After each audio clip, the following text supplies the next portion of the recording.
coming out regarding some illicit text messages from Fanny Willis's office, and it appears to be showing that the investigator is hitting on a witness.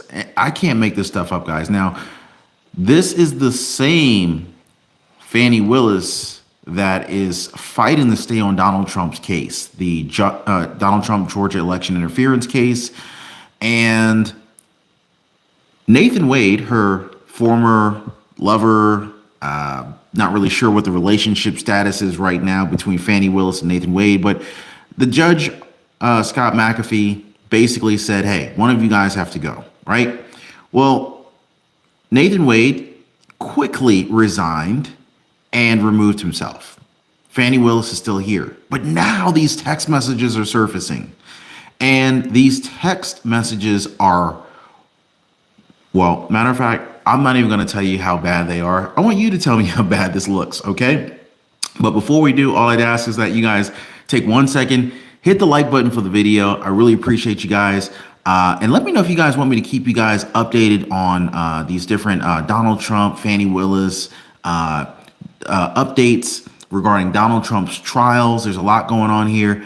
We got Keenan Ripon in here. We got Terry Stratus, Strugahart, Nana's Crochet Corner. No, I don't ever sleep, Nana. Sorry. Skajag Lansom, what's going on from Norway? We got Janet. Yes, we're live again. What's going on, Gail Strong? Take a listen to these text messages because these are rather unprofessional. Let's just put it that way. All right. So on Wednesday, February the 7th, at about 5:48 p.m., he sent you a text message, this investigator for the DA's office, saying, call me one more time, then I'm out your hair for the night. You remember that? Yes. Now, how about the next one? That same night, Wednesday, February 7th, 6:45 p.m., where he says, hit me up if you're bored later. We're not going to talk shop. Oh, wait, what? Hit me up if you're bored later. We're not going to talk shop. Well, what else are y'all going to talk about? Remember that text message? Yes. Did you talk to him later on? Yes. Did y'all talk shop? Yes. What do you want to talk about?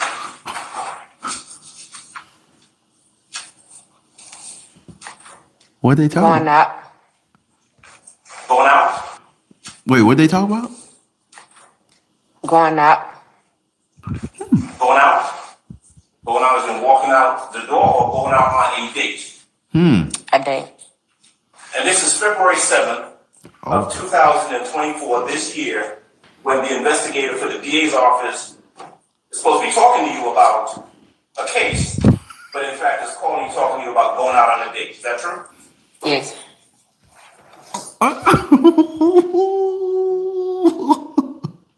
Guys, I can't make this up. I can't make this up. I'm sorry. If you haven't already hit the like button, please hit the like button.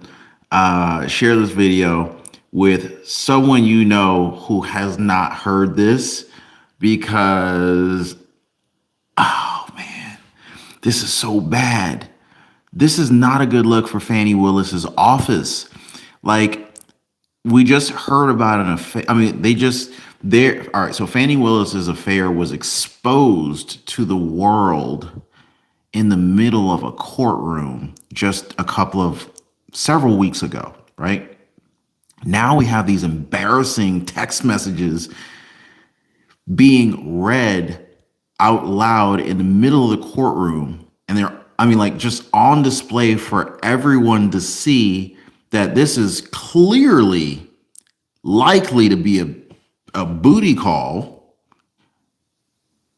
between Fanny Willis' office's investigator with a witness. Does it get any worse? Now, oh my God, does it get any worse than this? This is not the kind of press Fanny Willis's offices need at this point, right? I mean, okay. Because there's more. Did the fact that this employee of the district attorney's office was trying to date you come into your mind as you're thinking about whether you have to come in here and testify or not? Can I get some of that popcorn, Nana, please? Can I get some of that popcorn? You come into your mind as you're thinking about whether you have to come in here and testify or not? Yes. Nah. I want to hear that again. Did the fact that this employee of the district attorney's office was trying to date you come into your mind as you're thinking about whether you have to come in here and testify or not? Yes.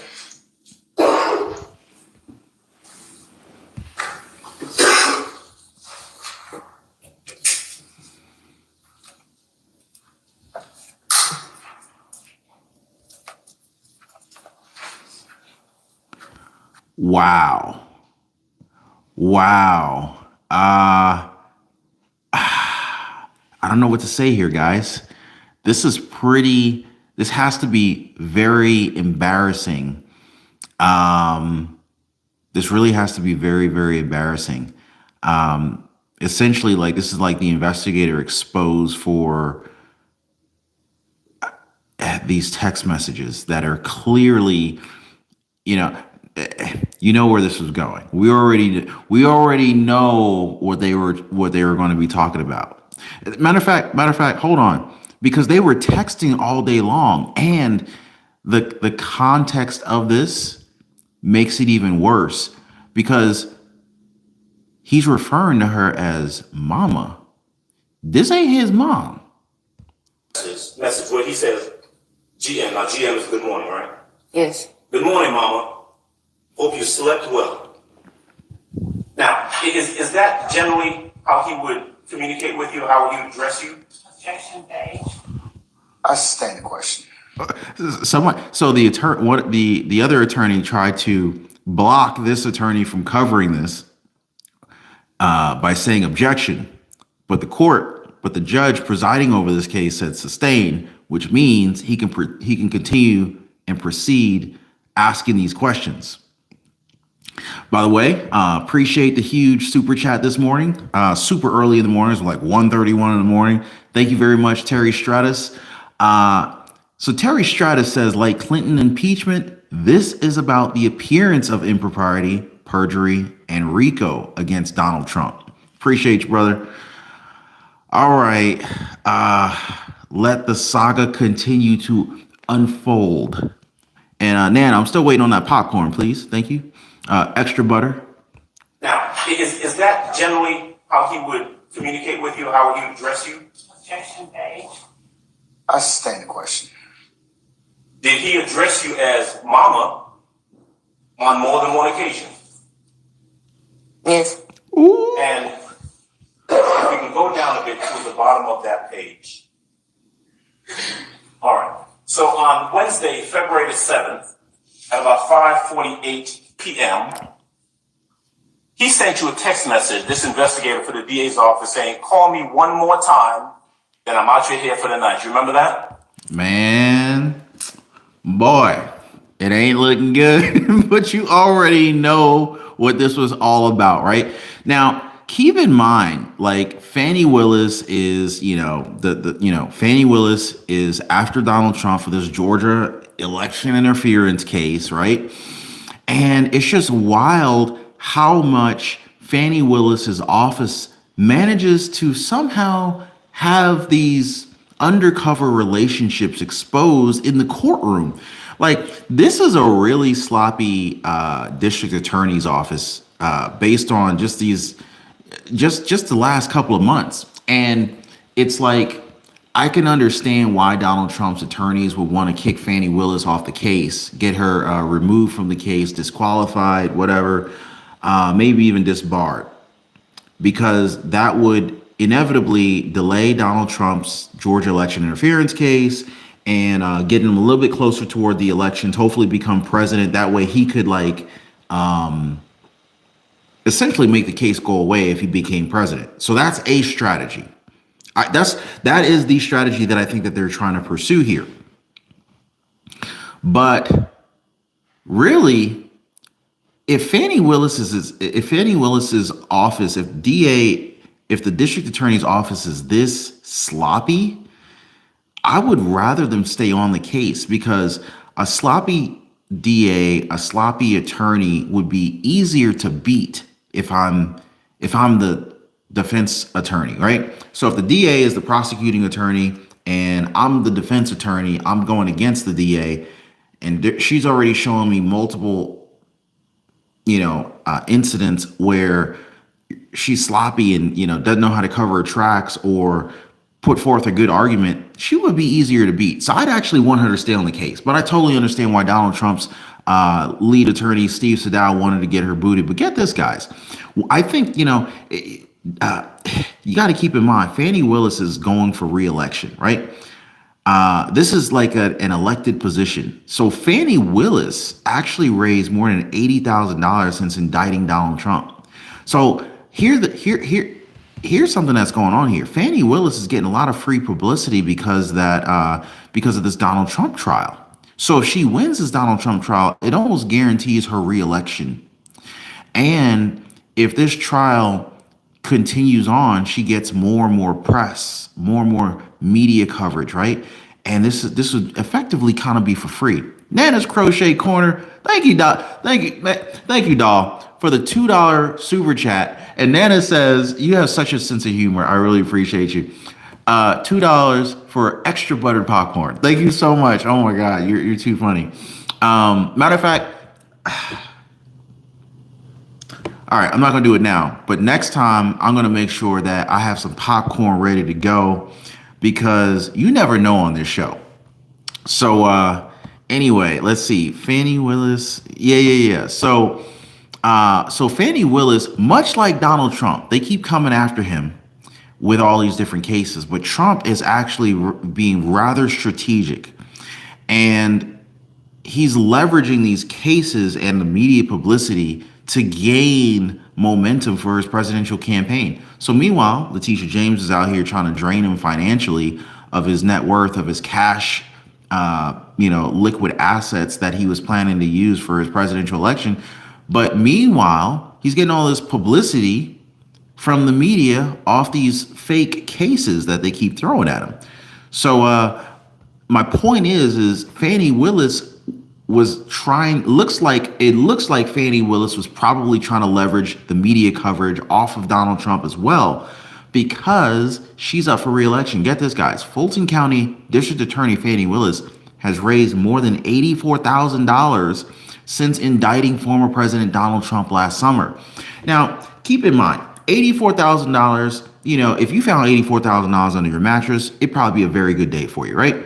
But in comparison to Donald Trump raising $50 million last weekend, or President Biden raising $26 million a weekend before, during the same day that there was the wake of the slain New York City police officer that he completely ignored and didn't even visit or even mention that day, mind you. Meanwhile, Donald Trump was on site paying his respects to the fallen police officer in New York City, as well as to his widow wife and small child left behind.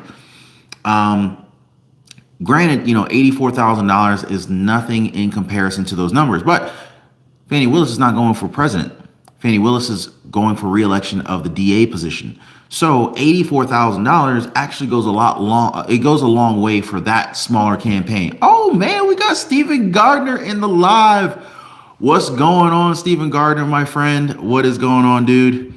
If you guys have not checked out Stephen Gardner's channel, do yourself a favor, check him out. He is the man, and he will keep you up to date. Appreciate you checking in, brother. So let's see. So state campaign finance data is now showing that Fanny Willis raised $84,000 between August 15th of last year to January 31st, 2024. So in like 4 or 5 months, she raised like $80-something thousand. I love your two show. I love your two show. I love your show too, man. Appreciate you, Steve.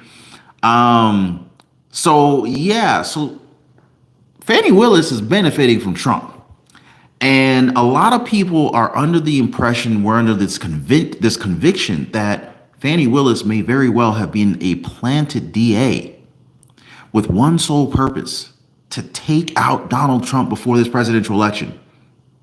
Are you guys of that same belief? Do you think that Fannie Willis was a planted DA whose sole objective was to stop Donald Trump, to throw him in jail, to prevent him from campaigning and competing against Donald Trump or against President Biden and possibly winning the 2024 presidential election? I mean, look what they're doing in New York. They're making up cases for crimes that didn't exist.